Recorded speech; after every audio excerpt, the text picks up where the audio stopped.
اعوذ باللہ من الشیطان الرجیم، بسم اللہ الرحمن الرحیم۔ اے گنہگاروں مایوس نہ ہو، عامر لیاقت حسین حاضر خدمت ہے۔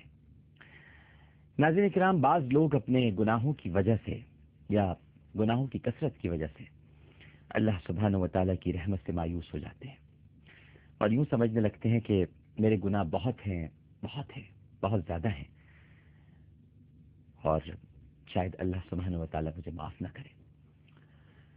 میں تو ایسے انسانوں کو نادان کہتا ہوں۔ دیکھیے، اس کی مثال ایسی ہے کہ ایک آدمی سر سے لے کر پاؤں تک، یوں تصور کر لیجئے کہ سر سے لے کر پاؤں تک گندگی میں ملوث تھا، گندگی اور نجاست سے اس کا پورا بدن لت پت تھا۔ اب وہ دریا کے کنارے کھڑا ہے یا نہر کے کنارے کھڑا ہے یا چلیے سمندر کے کنارے کھڑا ہے، اور دریا سے مخاطب ہو کر کہتا ہے، بھائی میں کس منہ سے تجھ میں اتروں؟ میں تو اتنا گندا ہوں کہ اگر میں تجھ میں اتر گیا تو میری گندگی تجھے گندا کر دے گی، اور میری نجاست کی وجہ سے تو بھی نجس ہو جائے گا، ناپاک ہو جائے گا۔ دریا کہتا ہے، ارے تیرے جیسی گندگیاں، تیری جیسی نجاستیں ہزاروں یہاں چلتی ہیں، آ کر تو دیکھ، مجھ میں اتر کر تو دیکھ، مجھ میں سما کے تو دیکھ، تیری گندگی بھی صاف ہو جائے گی اور میرا بھی کچھ نہیں بگڑے گا۔ یہی حال توبہ کا ہے۔ توبہ بھی تو ایک دریا ہے، روز ہم کو پکارتا ہے۔ ہم اپنی غلاظت کے باعث یہ سمجھتے ہیں کہ شاید ہم اس توبہ کے دریا میں اترے تو یہ توبہ کا دریا گندا ہو جائے گا۔ یہ توبہ کا دریا بہایا کس نے ہے؟ پروردگار کی رحمت ہے جو بہہ رہی ہے، پروردگار ہی کے حکم سے بہتا ہے یہ توبہ کا دریا، توبہ کی نہر، توبہ کا سمندر۔ اتر جائیے اس میں، گھبرائیے نہیں۔ اس میں آپ کی نجاست اس کو گندا نہیں کرے گی، بلکہ یہ آپ کو دھو ڈالے گی، ساری غلاظتوں کو ختم کر دے گی۔ سمندر تو دیکھیے ایک مخلوق ہے، اس میں دنیا بھر کی گندگیاں ڈال دی جائے تب بھی یہ ناپاک نہیں ہوتا۔ مخلوق ہے نا سمندر، یہ بات تو طے ہے۔ دریا مخلوق ہے، چاند مخلوق، ستارے مخلوق، یہ زمین مخلوق، یہ آسمان مخلوق، یہ ساری مخلوقات ہیں۔ اسی طرح سمندر بھی ایک مخلوق ہے، وہ ناپاک نہیں ہوتا بلکہ ساری غلاظتوں کو ختم کر دیتا ہے۔ تو پھر یہ بتائیے، اللہ سبحانہ و تعالیٰ کی رحمت کا جو دریا بہہ رہا ہے، اس میں ہمارے گناہوں کا کیا بگڑتا ہے؟ اللہ تعالیٰ کی رحمت کا چھینٹا تو ساری دنیاوی لفظ میں غلط بول گیا ناظرین، اللہ کی رحمت کا ایک چھینٹا ساری کائنات میں بسنے والی مخلوقات کے گناہوں کو دھو ڈالنے کے لیے کافی ہے۔ رحمت کا ایک چھینٹا۔ اس لیے نادانی کی بات ہے کہ آدمی اپنے گناہوں کی کثرت دیکھ کر رحمت خداوندی سے مایوس ہو جائے، حالانکہ ہم سب اللہ کی مغفرت کے طالب ہیں۔ اور جو لوگ رحمت الہی سے مایوس ہیں، ان کے بارے میں ایک حدیث میں آتا ہے کہ اگر میں دنیا میں عذاب بھیجنے کا ارادہ کرتا تو ان پر اتارتا جو رحمت الہی سے مایوس ہو چکے۔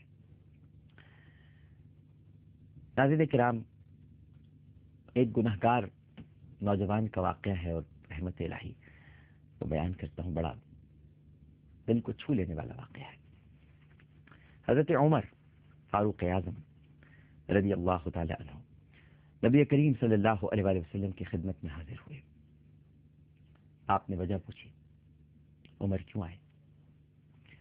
عرض کیا کہ یا رسول اللہ صلی اللہ علیہ وآلہ وسلم، دروازے پر ایک نوجوان رو رہا ہے جس نے میرا دل جلا دیا ہے۔ سرکار نے فرمایا، عمر اسے اندر لے آؤ۔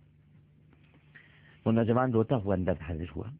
بارگاہ ختمی مرتبہ صلی اللہ علیہ وآلہ وسلم میں حضور اکرم صلی اللہ علیہ وآلہ وسلم نے اس کے رونے کی وجہ پوچھی، کیوں رو رہے ہو؟ اس نے جواب دیا، یا رسول اللہ صلی اللہ علیہ وآلہ وسلم، مجھے میرے گناہوں کا ڈھیر رلا رہا ہے، مجھے جبار سے ڈر آتا ہے کہ وہ مجھ پر غضبناک ہوگا۔ نبی کریم صلی اللہ علیہ وآلہ وسلم نے ارشاد فرمایا، اے نوجوان یہ بتا، کیا تو نے اللہ کے ساتھ کسی کو شریک ٹھہرایا ہے؟ اس نے عرض کیا کہ نہیں یا رسول اللہ صلی اللہ علیہ وآلہ وسلم، میں نے اللہ کے ساتھ کسی کو شریک نہیں ٹھہرایا۔ پھر آپ نے دریافت فرمایا، اچھا یہ بتا، تو نے کسی کو ناحق قتل کیا ہے؟ اس شخص نے پھر عرض کیا، نہیں یا رسول اللہ صلی اللہ علیہ وآلہ وسلم، میں نے کسی کو ناحق قتل نہیں کیا۔ آپ صلی اللہ علیہ وآلہ وسلم نے ارشاد فرمایا، پھر اللہ تعالیٰ تیرے گناہوں کو معاف کر دے گا نوجوان، رو مت، اللہ تیرے گناہوں کو معاف کر دے گا، اگر وہ 7 آسمانوں 7 زمینوں اور تمام پہاڑوں کے برابر بھی ہوں تب بھی پروردگار تیرے گناہوں کو معاف کر دے گا۔ نوجوان بولا، حضور میرے آقا، میرے مولا، میرے سرکار صلی اللہ علیہ وآلہ وسلم، میرا گناہ تو 7 آسمانوں زمینوں اور پہاڑوں سے بھی بڑا ہوا ہے۔ آپ صلی اللہ علیہ وآلہ وسلم نے ارشاد فرمایا، یہ بتا تیرا گناہ بڑا ہے یا کرسی؟ کہنے لگا میرا گناہ بڑا ہے۔ فرمایا تیرا گناہ بڑا ہے کہ عرش؟ عرض کیا میرا گناہ بڑا ہے۔ ارشاد فرمایا کہ تیرا گناہ بڑا ہے یا تیرا اللہ، یعنی اس کا عفو، اس کا کرم؟ کہنے لگا اے سرکار، بے شک اس کا عفو، اس کا کرم، اس کا رحم میرے گناہ سے بڑا ہے۔